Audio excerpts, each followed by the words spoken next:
Hey everybody, I'm back for today. Hope everybody's doing well. The Affliction of Paul, 2 Corinthians 1, 8 through 11. It's easy to assume that the problems that they faced in biblical days look different than the ones we face today. You might wonder what a first century missionary could teach us about triumphing over adversity. Though Paul's culture was quite different from ours, some things are the same, such as temptation, hardship, and sin. Therefore, when the apostle wrote of being burdened beyond his strength, he had experience to back up his words.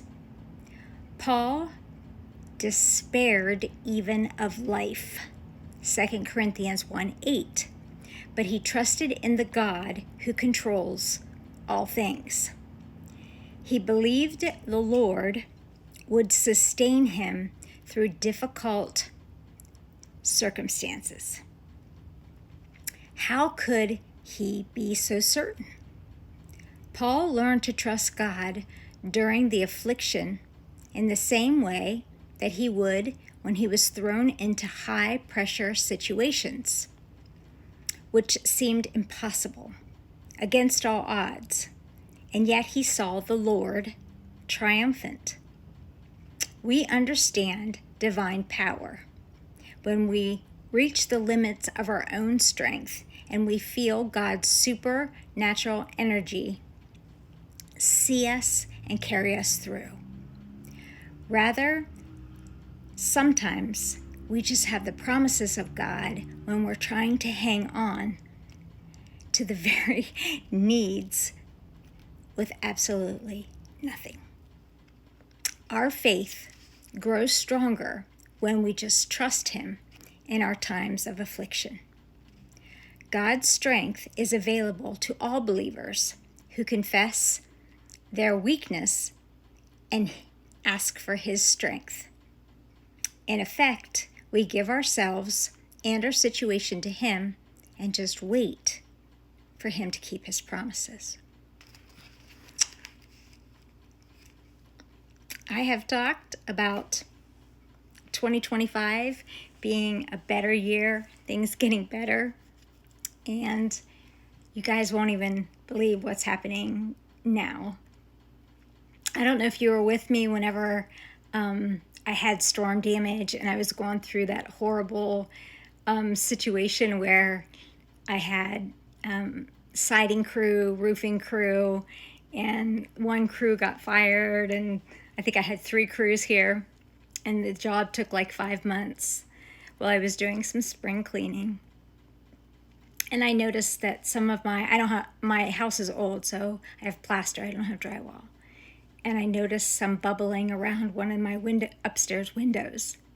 So I knew that water was getting in behind the siding and coming through, and it was around a window. So I tried to call the original adjuster. I thought it had only been a year, but it's been 2 years. And I've been on the phone 4 days trying to get a hold of somebody. And because the claim was such a big claim, they advised me to not file a claim, but to get a construction company out here to see what's going on. Sure enough, I have water damage. And the job was not done right. It was a $30,000 job.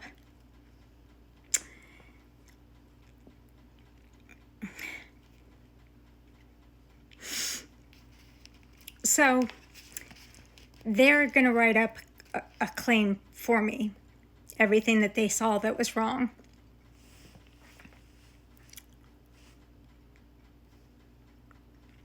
I'm afraid if I file a claim, my homeowner's insurance will be canceled. The lady that was with the guys was very nice. She said, your insurance company can go back on the company that did the job and try and get your money back. But she said sometimes if you file a claim, your homeowner's insurance will be canceled. I can't afford to have my homeowner's insurance canceled. And I'm not in a money position to just pay to have the job done and then sue somebody.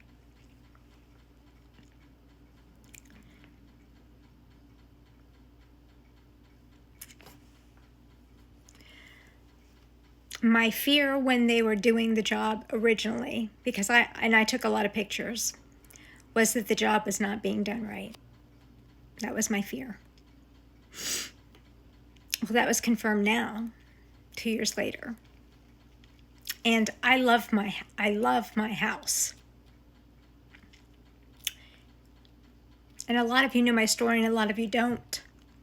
But before I got this house, I was homeless.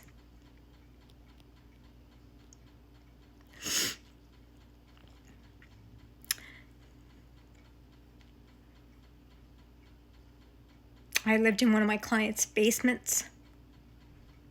It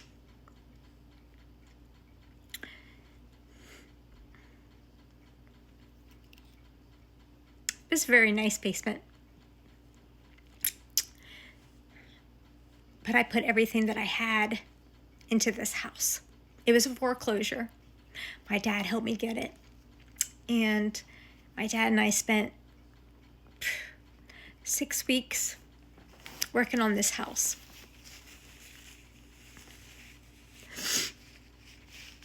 So everything that I have is in this house. So for the last hour and a half, I've just been sitting here praying. Why?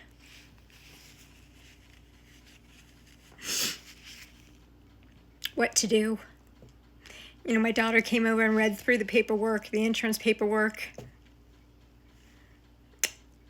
Of course, it's a Friday. It's a weekend. You know, next week's a holiday week.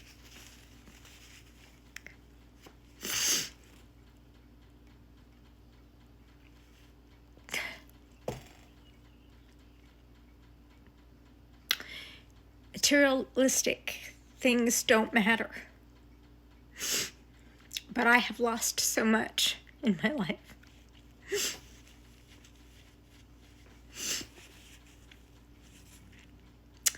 So that's what's going on in my life right now.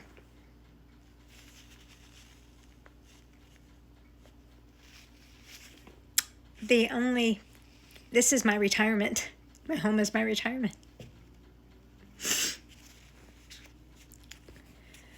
So, my prayer is that my insurance will pay for it and go back on the company that did the terrible job. My dad's in North Carolina. He's 82. I don't have husband, brother, uncle, anybody that can oversee a job or help me.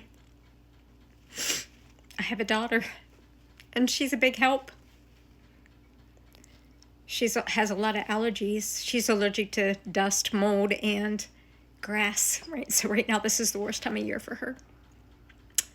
So, if anybody has any advice,